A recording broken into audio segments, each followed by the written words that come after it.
Hare Krishna. Question from Praveen Nayak Prabhu.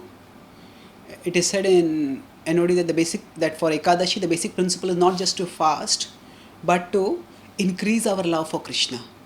So, how does fasting on Ekadashi lead to increase of our devotion for Krishna?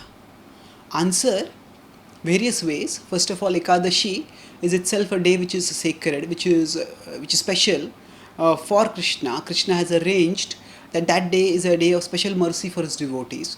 So on that day, if we do something special, which is connected with our bhakti, then that itself will help us move closer to Krishna.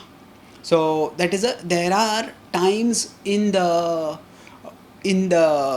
calendar which are more auspicious or less which are relatively more auspicious.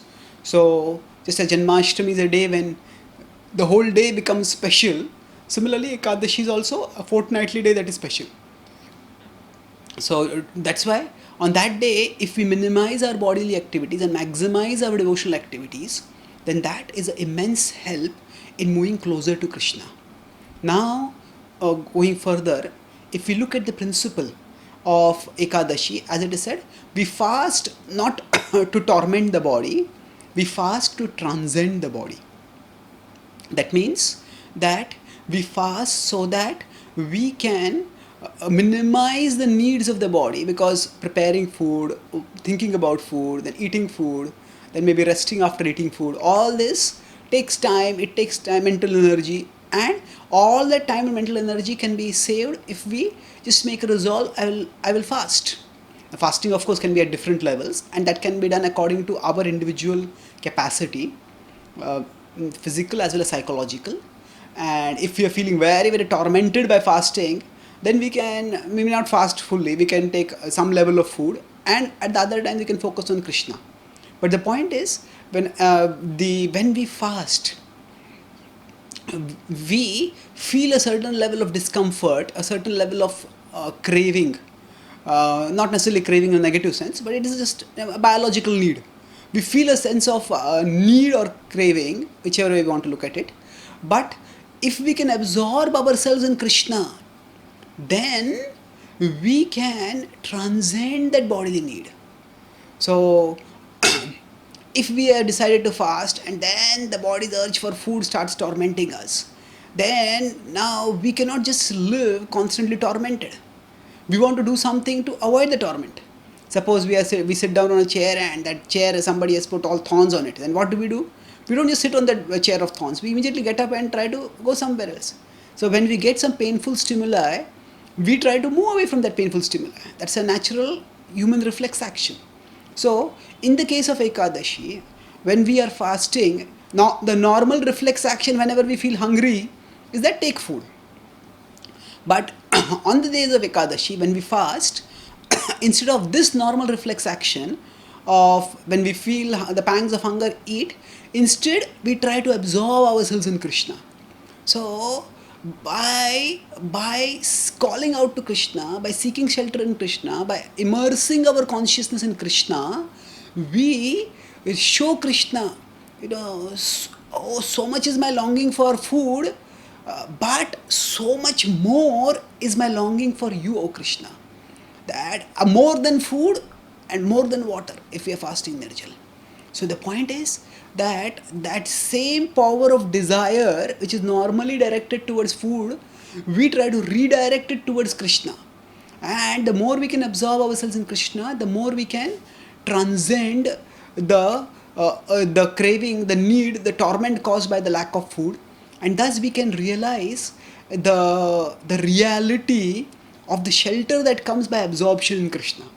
We may have observed that on some days when there are vibrant spiritual programs and then we have to fast, we just get so absorbed in Krishna that we are able to fast without all that much difficulty. And how does that happen?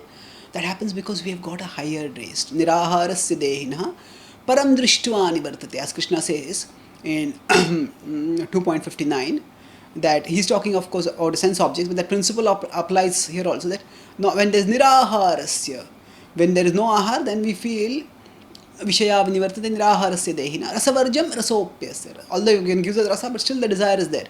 But Param Drishtva Nivartate. We get the higher taste. And then we become peaceful. So, that if we can get the experience of how absorption in Krishna can raise us above bodily consciousness, then that is a very great faith booster, and it is a very strong impetus for us to pursue bhakti more intensely, more intently. And in this way, fasting, if it is used to intensify our seeking and getting the shelter of Krishna, then that can spur us on in our spiritual life with greater conviction. And of course, so the principle underlying is that we shouldn't just fast from food and think of food. We fast from food and we think of Krishna. When we do that, then we will experience how thinking of Krishna fulfills us at a much deeper level, and that satisfaction at a deeper level helps us to transcend the urge for food. So in that way, now we may or may not be able to fast at the level of nirjal or just jal or whatever level was suitable for our body, we can fast. But the principle is that it can be at some level of austerity more than what we do at a daily level, and coming out of our comfort zone like that, and seeking relief from the discomfort of minimizing the bodily needs by absorption in Krishna, that we can gain experience of the reality of Krishna, a reality of Krishna's shelter.